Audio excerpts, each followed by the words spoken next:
Real life. Superpowers.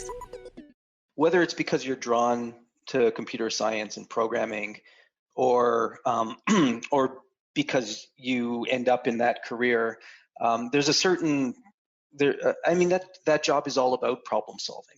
For people who are called to that sort of work, there's nothing more stimulating and engaging than spending 36 hours trying to find a bug and feeling like it's kind of you against the machine to figure out what's going on. Hello. In this special episode, we speak with David Benjamin, the co-author of Cracking Complexity, the breakthrough formula for solving just about anything fast. In the book, him and his co-author, David Komlos, share their proven formula for dramatically shortening the process and cracking an organization's toughest challenges. Their formula has been really put to the test over the past few months of the new reality of COVID-19, which makes this episode ever so more interesting. In regular days, David guides leaders and their teams through their application of the formula. In this capacity, he's become a trusted advisor to Fortune 500 companies and U.S. government leaders on how to organize for complexity and find traction in the face of the intractable. I think anybody who is faced with decisions in life, which who doesn't really, would find this episode super insightful. Hope you enjoy your listen. Real life. Superpowers.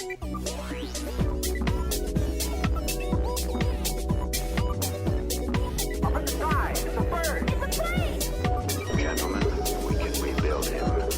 We have the technology. Real life. Superpowers. So, David, welcome to Real Life Superpowers. Thank you.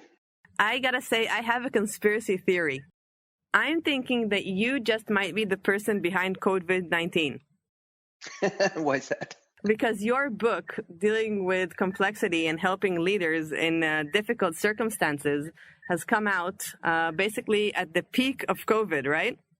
Well, in fact, it's been on the market for a year, but that's because complexity is complexity and it's existed for a very long time. But certainly this year, and as we've encountered the pandemic over the last few months, it's been very much more timely than we expected when we published. And how are book sales? Like, did you suddenly feel the impact? No, they've been kind of slow and steady. The book got some traction at the beginning, and we've just sort of been out there speaking and publishing. Our customer base, we've been using the book as a business card often in terms of just sort of opening the door to a conversation.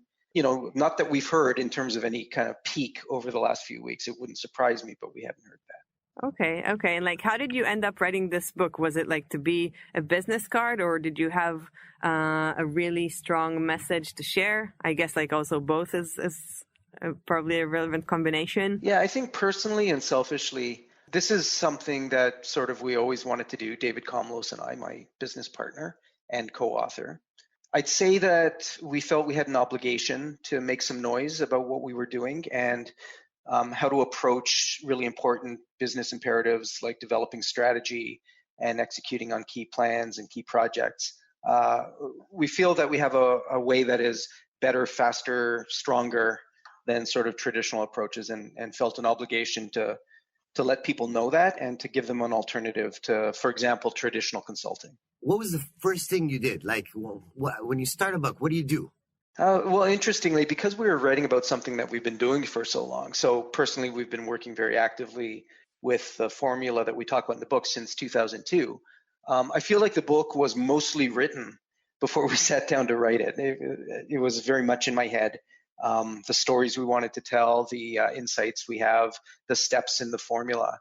So I remember just as we were getting started, I was describing to David Komlos how I felt like a hockey player. I'm a Canadian, so of course I use a hockey analogy. Standing on the bench, pounding a stick, just waiting to get out there on the ice. I knew there was a story to tell.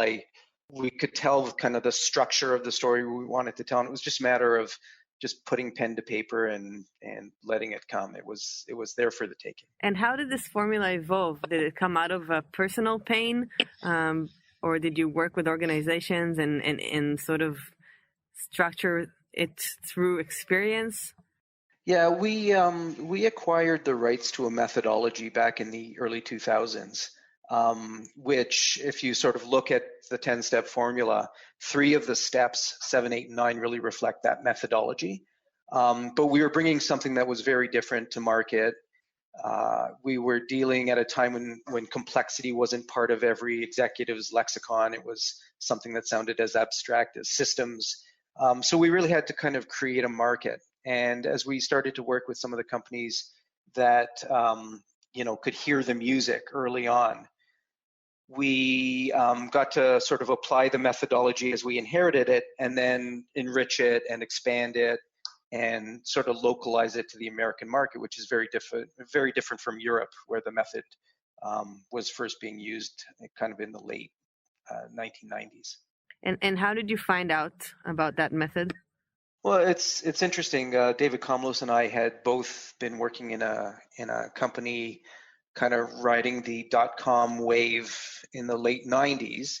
And my father and his business partner knew Stafford Beer, who was the inventor of this methodology, and were helping him trying to make his way to North America. So when David and I, were part of a series of acquisitions that ultimately collapsed a whole bunch of businesses, we found ourselves without work.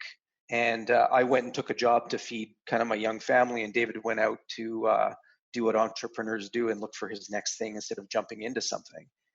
And started speaking to my father and his business partner, got introduced to Stafford Beer and this methodology. And he came knocking on my door sort of a year later and showed me what he'd found. And he had done some due diligence. And I was so excited by it and so drawn to it that I literally gave notice the day that he showed it to me, and started working with him the following Monday. Wow. Like, what was it about it that seemed so appealing? Well, I'm a mathematician, computer scientist, got a very logical brain. I like puzzles.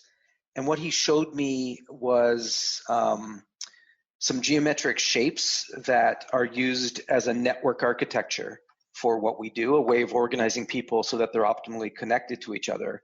And I just saw that and said, yeah, that makes complete sense. And it's sort of in the realm of Buckminster Fuller and buckyballs, geodesic domes, which are sort of optimally connected and balance tension and compression so that you can sort of build buildings that are bigger and stronger. If you've seen a geodesic dome, they're kind of lighter, bigger, stronger than traditional architecture. So this same kind of thinking was being applied to how you organize human groups to think together and to solve things together.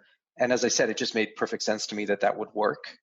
And again, the whole space, helping people solve problems, solving problems, figuring out puzzles, is something that's always attracted me, again, as sort of a mathematician and computer scientist. Like, where did you find out that that's what you loved? And how do you know that solving problems with human beings work on the long run? Like, how do you test that out?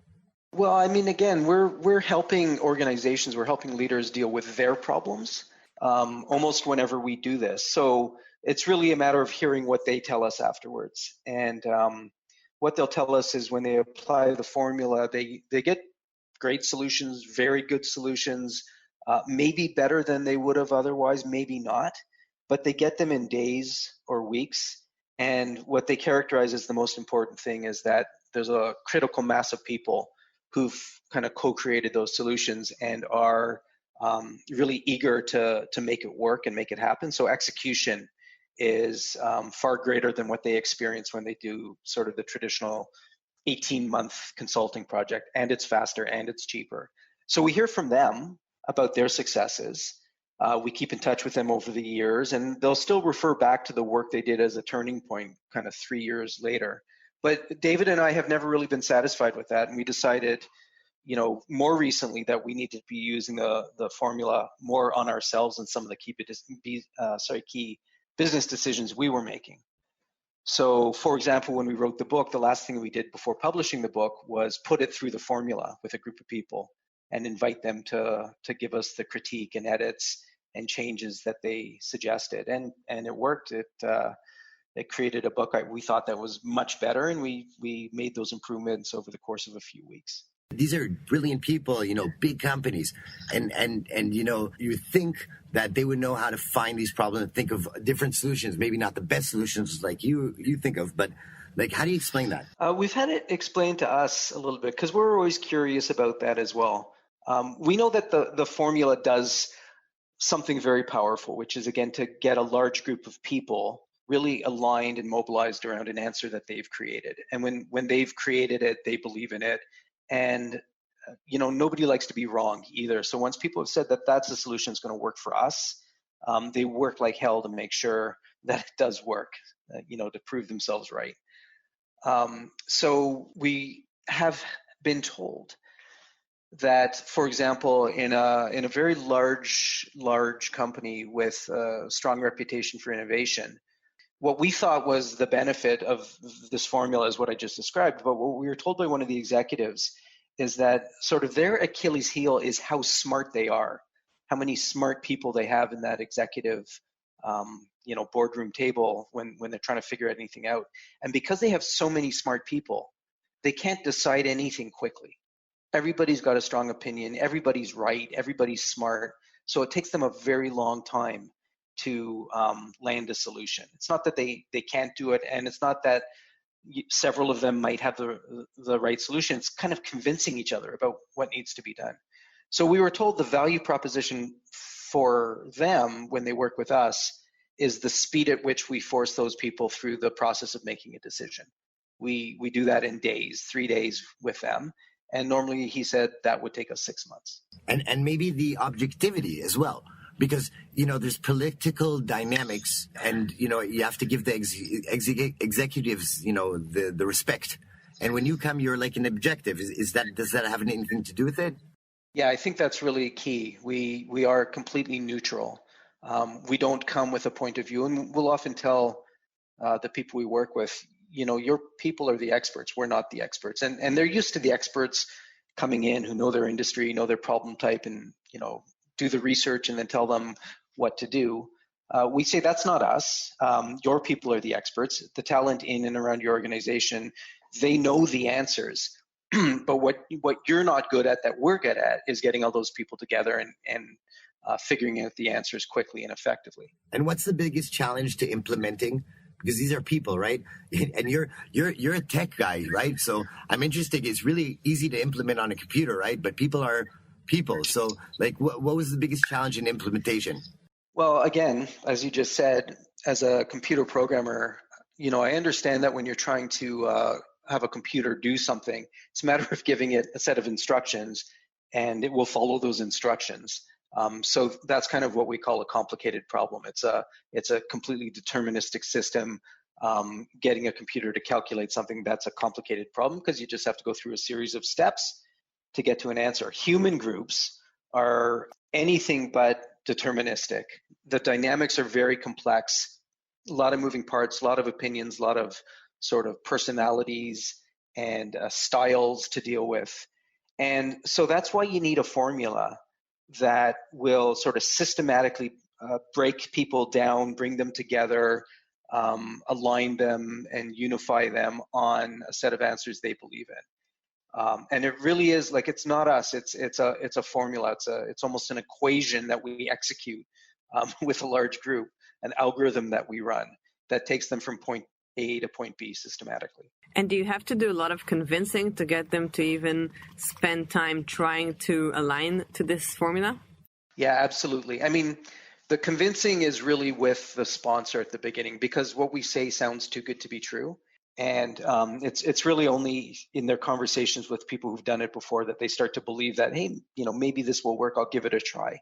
Once we get people there, one of the things I've learned in terms of, I don't know if I'd call this a superpower or not, but it's very powerful to tell somebody ahead of time that it's okay if they're cynical, if to encourage them to disbelieve that this is going to work, to tell them to embrace whatever they're feeling because that's the right way to feel. Very powerful. It gets past their defenses. We tell them, give us this first day, trust the process we're going to put in front of you. By the end of today, I can tell you, you're going to feel frustrated. You're going to feel like a lot of things were surfaced and that we didn't make much progress. And that's going to be okay, because that's where you should be at the end of day one of what we do. And by telling them that in advance, you're actually at the same time building confidence. At the same time that they're frustrated or concerned, they also feel like they're in good hands and somebody who knows what they're doing. It's interesting you said superpower, because I want to backtrack for a second, because what's really interesting about everything you do, if you look at it from a higher level, everybody has, even day to day, not even organizations, the world today is a lot more complex because there's a lot more information and opportunities. Okay. And you said you loved puzzles and finding them out. And what's interesting is that's me thinking, because that's what you told. If you know how to solve complex puzzles, that means actually that the output is you're a good decision maker, right? So I'm trying to understand right now, when you solve puzzles, like you probably evolved from a child later on and found like different ways to think. Is there something like something that you can analyze internally to say, okay, this is why a complex idea is very simple output for me? Yeah, I am pretty sure, and I've seen this with a few other people, that whether it's because you're drawn to computer science and programming, or or because you end up in that career, there's a certain that job is all about problem solving. For people who are called to that sort of work, there's nothing more stimulating and engaging than spending 36 hours trying to find a bug and feeling like it's kind of you against the machine to figure out what's going on. And I've always, I have a father who always loved very difficult cryptic crossword puzzles, which include puns and anagrams and everything else.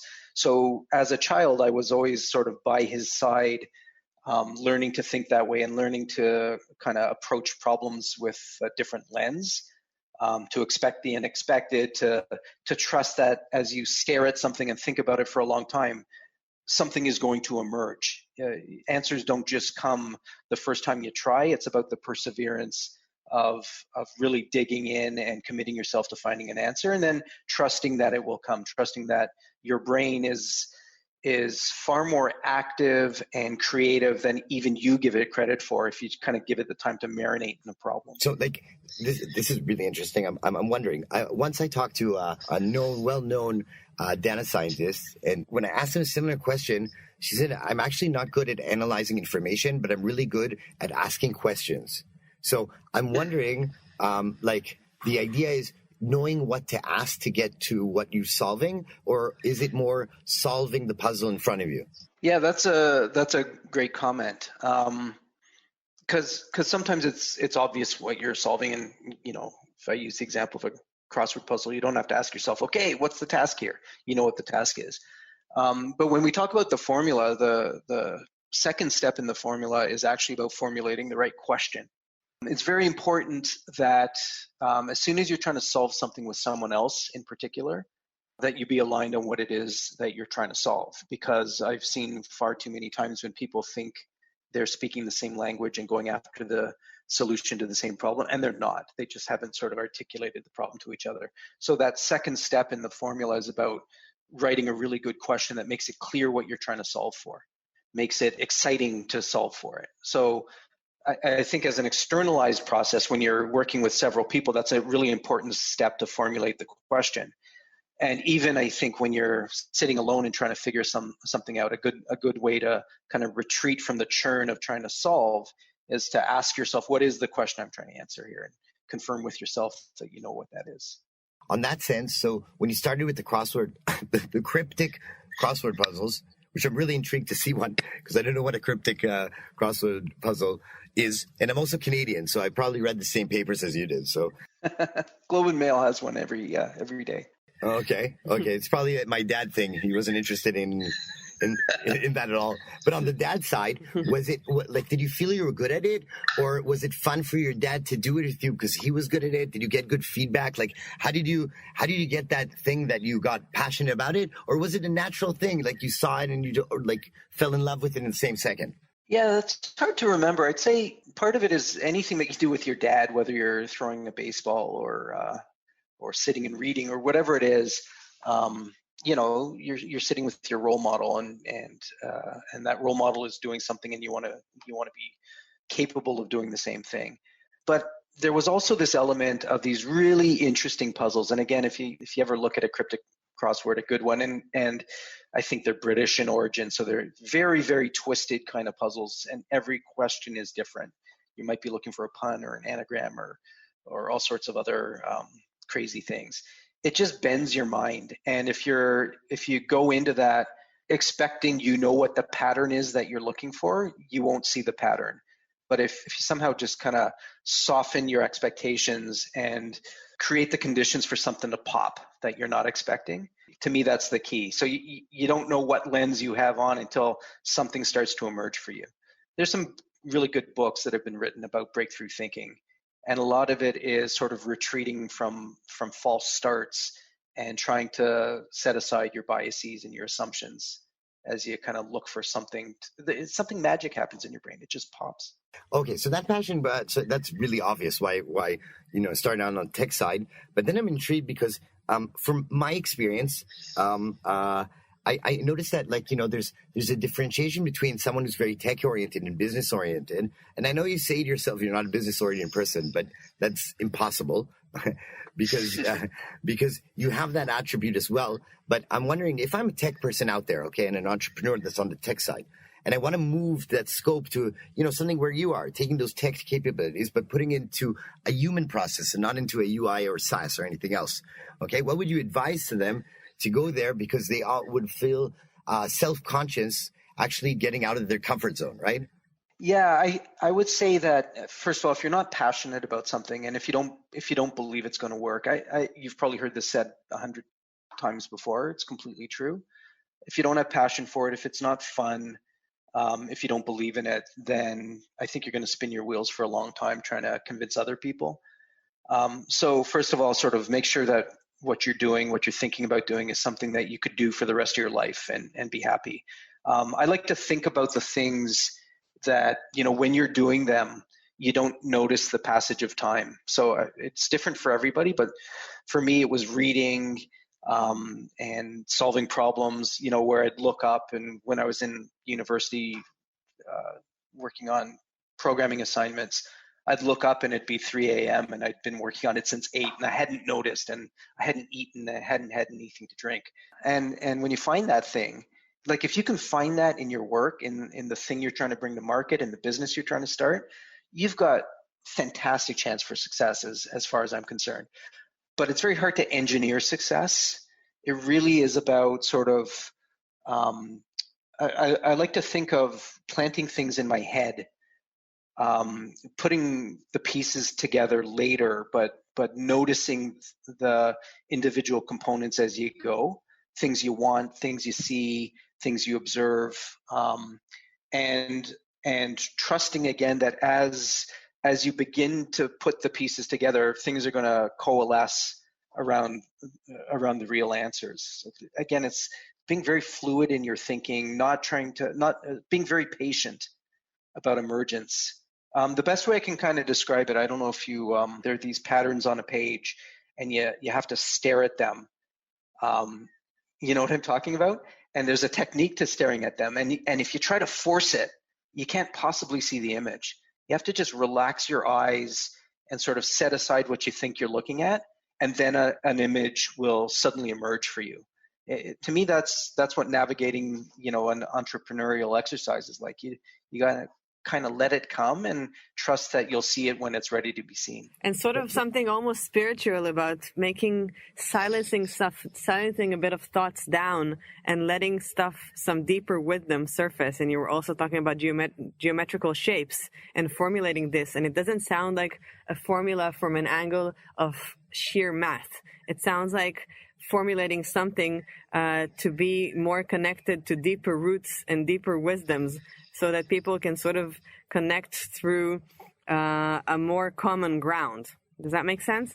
Yeah, and it's funny, you just gave me a different way to think about our formula. I think the formula is really all about systematically taking the right group of people and, quiescing their thoughts, letting them set everything aside and sort of find, as you were just characterizing it, that quiet thinking space where, in fact, they can do it together and have the experience of emergence of something that they all see and believe.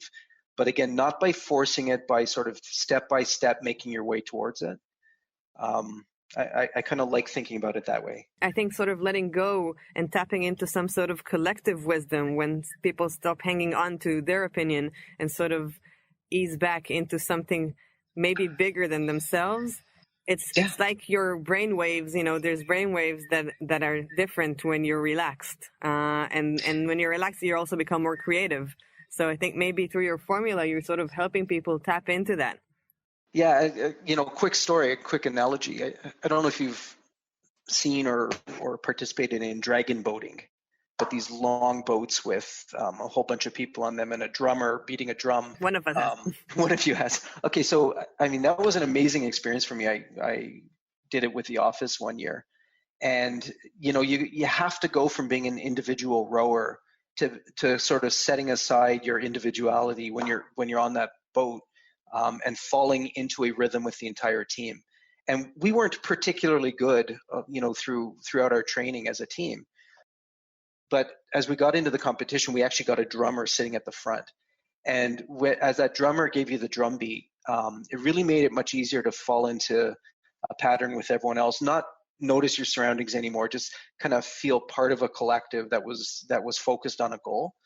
And sort of, I remember the experience of looking up when we crossed the finish line and realizing we had won a race when all the way through training we never had. And the difference was having a drum beat that we were all focused on, and giving ourselves over to that. It's very powerful. And I'd say we try to do that systematically with groups as they think through challenges. I can really relate to that. And I read this really amazing book. Maybe you've read it, Stealing Fire by Stephen Kotler. And I think Jamie Wheel, I'm probably not saying his name right, and they discuss a lot the topic of group flow and how when groups tap into that flow together, and it happens a lot in extreme sports, then it's something to the verge of magic that happens, because there's zero room for mistakes, and that's like a really interesting experiment to see how people can collaborate when there's no room for mistakes and each are sort of accountable to each other. And when they're all into that same state of flow, the human performance that's the outcome of such experiences is fantastic. And it really seems like you're translating this into leadership and I'll say boardrooms. But just one thing, that's like the destination, because on that boat, what happens is the interests are in line. You have a collective goal, right? So that's easy to get in the flow when you have a collective goal. We're all trying to get to this destination and do it as best as possible. And then you have the drum beater, which is giving the let's say the collective feeling of getting to the success.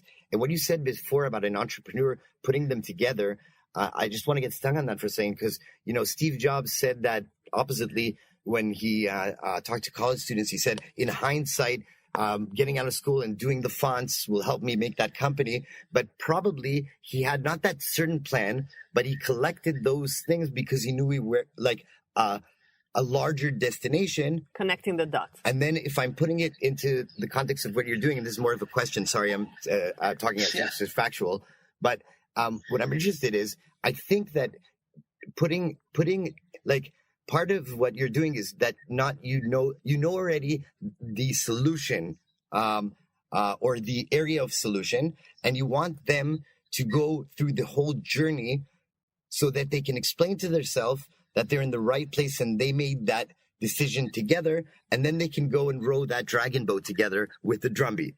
Am I correct? Yeah, I think so. Again, you give them the right goal. Yeah, and again, we talk about a really good question includes an aspirational goal of some sort. And you bring all the right people together. We talk about the right variety of people, and we really mean an aggressive search for the right variety of people, not just kind of following into the patterns of involving the same old people, the entire executive team, all the directors, whatever that is. Just really like, what's the right variety of people who need to be put into this boat if we're going to make it to that goal? And then having done that, with sort of clarity on what that goal is, because people are people and they're so complex, you have to kind of give them time and direction on how to sort of let go and let something emerge because, and again, this is where iteration kind of drives emergence. You can't do that all in one step. You have to work them through a problem set and a set of discussions that they know are the right discussions. You have to work them through it 3 times so that they have a chance to unload, because nobody's ready to think while they're frustrated. You got to let them tell their stories. Then you have to get them to ideate, and then only then, is the pump primed for them to solve. And so there's this union of art and science to this. And I think, again, I've got a very big creative streak. I'm not just somebody who's a logical thinker and a programmer. I also like to write, and I also like to create. And it's finding that blend of the science and the art that I think really, at least for me, has led to success. It sounds like it's the ultimate intersection, because otherwise you're sort of shutting off one thing that's very natural. Yeah, and I think people make the mistake of trying to turn off their creative urges so that they can focus on business, when you can find a lot of success by finding the union instead of treating them as 2 separate things. And probably the best businesses are the ones that are actually creative in some form or other. Yeah, exactly. I mean, otherwise you're kind of just doing a Me Too copycat. And again, there's a lot of success you can have if you're looking for financial success in doing something that's already been done and doing it better. For me, I wouldn't feel just satisfied with only that. Yeah, because it sounds like you're really trying to tap into something that's sort of has a higher meaning and get people to become their best version. Like I'm sort of feeling like this episode is a bit of a meta episode, because we're trying to tap into the people's formula for getting to peak performance and becoming the best versions of themselves. And in a sense, that's exactly what you've made your mission, to help people tap into their best selves and how to make decisions based on peak performance, if I'm understanding correctly. Yeah, and I wouldn't say it's ironic, but to kind of find your best self, I think it's really essential that you listen to others with a lot of curiosity and a lot of open-mindedness. Everybody's walking around having figured out little bits and pieces of life that maybe you haven't figured out for yourself, and you can get into conversations with people and discover things about yourself if you're listening really carefully to what they're saying and what their personal insights have been. If you really, as I do, if you really believe in people and that people are generally good and smart and want good outcomes, you can learn a lot if you can shut yourself up and really connect yourself to what somebody is saying and ask questions and dig in, as the 2 of you are doing. The answers are there. People. So again, in personal life as well, you're surrounded by a variety of people who see things differently and who see you differently. Talk to them about you and about your journey, and you'll get a lot of insights. So, do you have, I know everything is in the book and I don't want to spoil, but maybe if you can sort of give us a taste of this. So even as an example of a personal life situation, what would you suggest to somebody who is trying to figure something out in their lives? What steps, according to the formula, should the person take? Start with a question. Write a really, really good question that you're trying to answer. And I don't mean sort of jot one down. Think about it. Have it down on your table for a few days and keep looking at it. And the question should be exciting to you. It should be challenging to you. It should have a goal. It should be ambitious. If you get the question right, it should be something you're very excited to answer and very scared to answer because it seems so daunting. And then sort of the next step is think about who in your life can help you inform the answer to the question you've written. And what's that crazy mix of people who would all see the question differently and give you different sides to the answer. So that would include family and maybe spiritual, leaders that you interact with, maybe business people that you respect, and a professor from university who you revered, friends, and people who have always been blockers for you and cynics are just as important because they have important insights to tap into as well. And you get that, think about who that variety of people is, engage them in your question. And ask them first to think about what are kind of the topics that I need to answer for myself if I'm going to find answers to my question. I'm kind of up to step 6 at this point. What's the stuff I should be reading? What's the stimulus I should expose myself to? And again, depending on the number of people, like talk to them individually or in groups, iterate with them several times as you go through your journey, and open yourself up to whatever emerges. Don't try to force an answer. Okay, so it's a lot of really honest reflection and feedback. Yeah, and giving yourself time. Time is so important. I don't know if you have kids. Yeah, both do. I've certainly learned with kids that, if you want to convince them of something, it's not going to take one iteration, right? In fact, they have to convince themselves. And so they need time to sort of let go of what they thought they knew, and at the same time find a way to save face. And so, like, over the course of a few days, you can sway your kids to do things. You can work with your kids to figure things out. But if you try to sit them down and tell them, it doesn't work. And that's sort of the equivalent, I think, of working with teams. Yeah, that's like that really leads me to my next question, because I'm thinking, like, a lot of people and a lot of organizations that I work with, there's a recurring issue of team members who have a lot of good ideas and initiatives, but they sort of stumble into very strong resistance and not real willingness to listen and adopt any sort of change, which is understandable, because at the end of the day, management have their own anxieties and are afraid of change and need to be convinced, and it's a sort of endless loop that doesn't yield progress.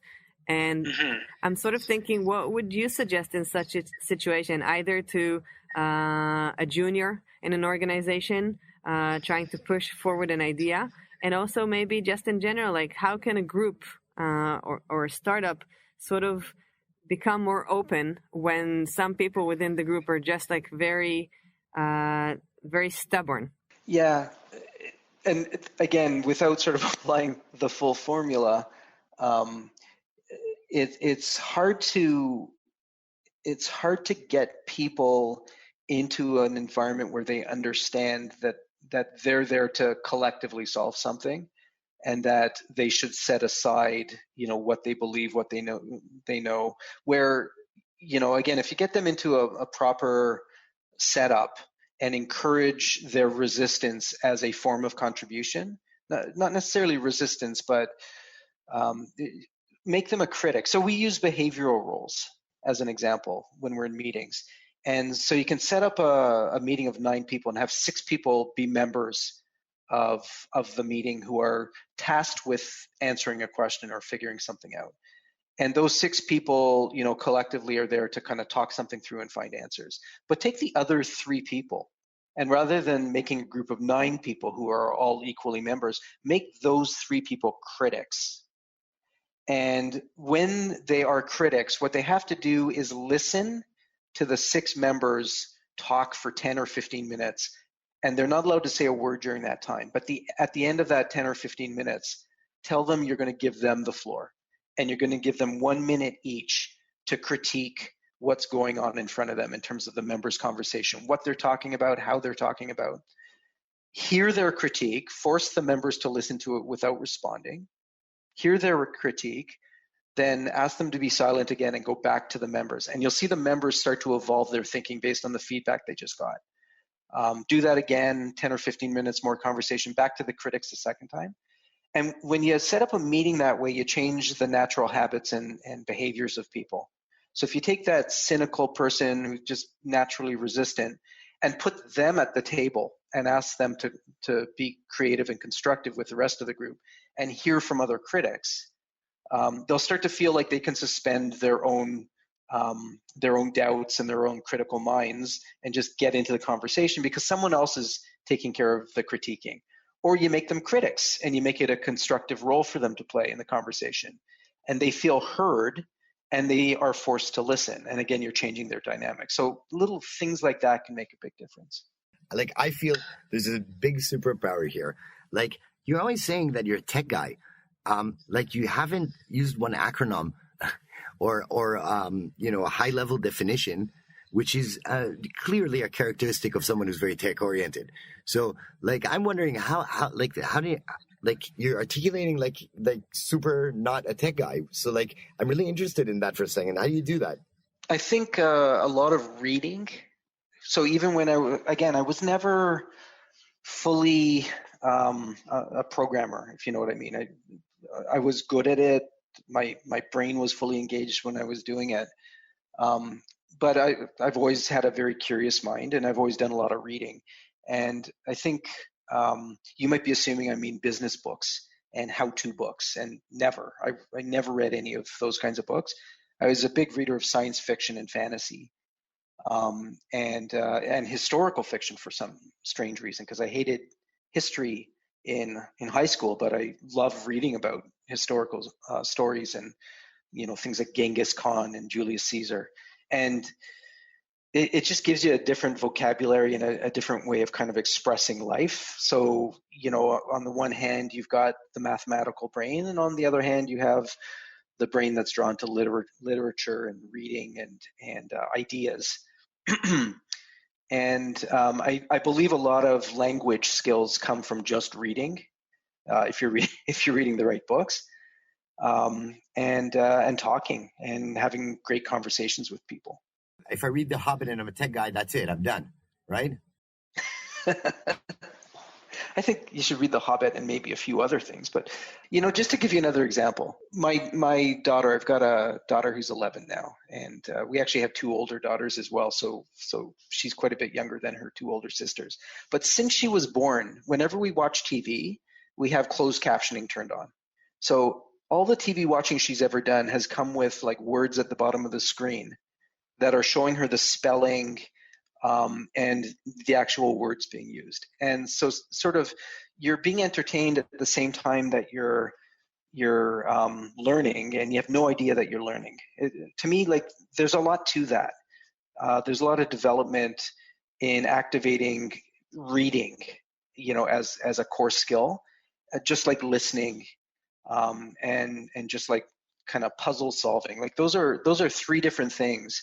And if you're constantly flexing those muscles, I think you can really make yourself very well-rounded. And I'm wondering, like, when you started advising companies, like, how did you end up working with the Fortune 500 ones? Well, I mean, a lot of that is David Komlos' superpower of being able to convince people to take a meeting. He's great at creating some doubt in people's minds that, if you don't listen to what I'm saying, you're going to miss out on something that's really important to you. But as you get into those companies, I'd characterize myself as a bit of a systems thinker, which I never really understood until I started recognizing patterns.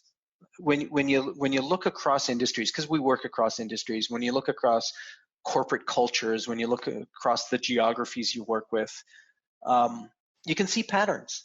And when you start to see patterns, you can pattern match. So you can be talking to a company you've never worked with before. They can be, the CEO can be telling you a challenge he or she is having with the dynamics of the executive suite, of the C-suite. And you can say, well, I don't know your company, but in several companies I've seen that sort of dynamic, and here's what was going on. And all of a sudden, you seem like you're a magic 8-ball or something, able to give answers without very much input. And that does a lot to build credibility and trust when you're able to sort of abstract what you're seeing and tell people the patterns that they match with and what were done in those other situations. It starts to be very insightful and powerful for them. Yeah, that makes sense. And then, like, do you feel like, do you identify like very common patterns between different companies? Yeah. So, for example, I think this is fascinating. As we apply the formula, one of the steps in the formula is about the group setting its own agenda. So you give them a question, And then you put them through an exercise, a meaningful half-day exercise to take the question and find consensus on what the topics of discussion are that they have to have. So every time we apply our formula, starting with a question, no matter where we apply it, the group has to come up with a set of topics they're going to discuss. Now, having done this since 2002, when you throw all that data, all those data points of all the topics they've ever chosen into a good analysis, what we found was that there were actually 23 subject areas, and that's it. Looking at thousands of topics from across companies, industries, etc., there were only 23 things that 23 subject areas that they needed to cover to find answers to their questions. That pattern we then built into a tool that we call the predictor, which allows us to talk to other companies, answer some questions about the challenge they're facing, pattern match with past applications of the formula, and produce sort of a set of subject areas that they likely need to cover. And so, because we're neutral, because we don't come with an agenda, because we're not trying to sell a CRM system as a result of working with us or a long implementation project, we can have a lot of credibility in serving up patterns and letting organizations see themselves and their challenges through a very abstracted lens. Yeah, that sounds really impactful. So do you feel like this is a big question, and so brace there, but do you feel like you found your life's passion? Oh, yeah. Before starting to do this in 2002, I had never remained in any position for longer than 3 years. And that's because I always stopped doing things that stopped being fun. So in any other job I had had, after 2 or 3 years, I felt like I had cracked the nut. I had learned what there was to learn. I had solved whatever puzzle I needed to solve. And yeah, I could keep going and growing within this organization. But, there was always that constraint of being in the four walls of that organization doing what it did. This has been very, again, to someone like me, it's been a chance to solve new problems constantly. To see new patterns, to expose myself to new companies, new situations, new people, new cultures. And, there's no reason I can imagine that I'd ever stop doing this. And the last few years have been about trying to translate the experience into experiences I can share with others through books and writing. And that's just created a whole another level of happiness and contentment with what I do. Do you remember like the minute when you realized this is it? This is what I want to do forever? I think it was the first time that, we had done the whole cycle of selling what we do and then seeing it through with an important client, and watching the process, the formula work, and hearing from the client about the experience of the formula. I realized, wow, that, this is powerful. This is fun. This suits what I do. And feeling that feeling of, maybe I was meant to do this. Maybe this is kind of what I've always been looking for. And it's interesting as we recruit people, you can see in the person almost the minute we start talking to them if they hear the music or not. And if and when people hear the music, they recognize what we do as something that others are not doing. And we have people who've been in the company almost as long as I have been, who just would say the same thing I just said, which is like, what else would I do? This is what I was meant to do. What a rush. Yeah, it's great. Fantastic. It's like I can't wish for anybody more than that. I mean, besides health and everything, but I really feel like, when in Maslow's pyramid, it's like it's the ultimate situation to be in, to just know you're in your place and doing good for others. Yeah, and I think if you think about the pandemic and social distancing, what I found is it's been a great opportunity to sort of step back from the usual day-to-day and look at the patterns. And we're in an unprecedented situation, and the chance to create and to innovate and to think new thoughts and respond to new stimulus. This is a once in a lifetime opportunity, as much as it's an enormous burden and comes with like significant challenges to all all avenues of life. It's also like, how often do we get to do that, to sit back and reflect on life, on what we do, on why it works, on what we want to do, and on what we could be doing, given a whole set of new opportunities that are opening up in front of us, like daily. Yeah, it's like confronting us with ourselves and making us ask questions, and maybe applying the formula without knowing it. Yeah, exactly. Getting us that quiet time, which is so key to cracking any problem. And also taking away the FOMO. Yeah, that's really interesting. Like for me, when I was in it, on that note, I was thinking to myself, why is it so quiet, and why do I have so much time to think and micromanage and all kinds of stuff like that? And then I decided that, that what happened is, for me at least, it was not having a FOMO, fear of missing out, and that's what led me to be so still and think and micromanage, because it actually took away all the pressures, that by the way, they are so they're not important, but those pressures, that external ones, that for me, that was like the biggest insight I had there. Yeah, I like the word that you just used, stillness, right? Like that, we all have a superpower between our ears, above our shoulders, right? And it can be trained to do the day-to-day and to navigate the usual same old stuff and get really good at it. But how often do we sort of give it time to do what it's also meant to do, which is to pull pieces together, to surface insights, to absorb new information. And again, I feel like I've spoken to a lot of people who have found that this time has really transformed the way they think about their own work and how they'll approach that work going forward. Like, what could be more exciting than that? Yeah, I think there's so much good. So, David, what would you say your superpower is? I think it's that ability and interest and passion for problem solving, coupled with the ability to listen really well. And and if I think about the things that have really advanced my business and my career, it's been the ability to take in stimulus, store it away somewhere, and fire up a pattern, when the final piece presents itself to me 5 or 6 years later.